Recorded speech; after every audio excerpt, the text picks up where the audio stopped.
You say you don't believe in God, yet scientist Sir Roger Penrose calculated the likelihood of the universe having this precise of a design, and the calculation he came up with was 10 billion to the 123rd power, which is the number 10 billion with 123 zeros at the end, a number that humans cannot even comprehend.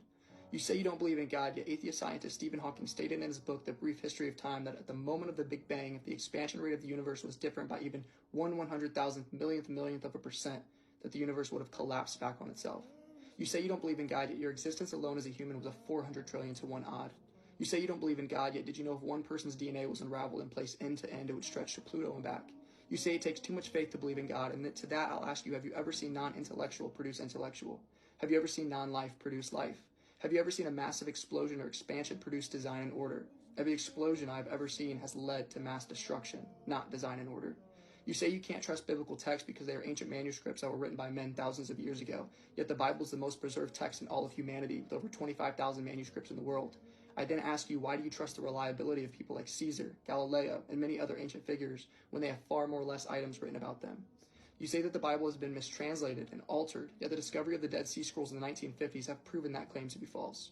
You say you don't believe in the miracles of Jesus, yet you believe in the miracles of the universe being almost perfect in every aspect for us and our ecosystem to survive. You say it takes too much faith to believe in religion, yet I counter that claim with the notion that I believe it takes way more faith to be an atheist than a theist. You say there is no point to be a believer, yet studies show religious people live a happier life, more likely to adopt, more likely to volunteer, and marriages that are done biblically divorce way less.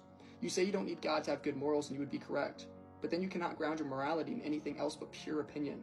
And you say, who cares? And then I'd ask you, who was right morally, Mother Teresa or people who have killed millions in the past? Because it all comes down to subjective opinion if you're an atheist. And if you've had enough bad people have a bad subjective opinion, we would be in a world of trouble. God allows us to ground our morality in an objective manner instead of pure opinion of one person versus the next.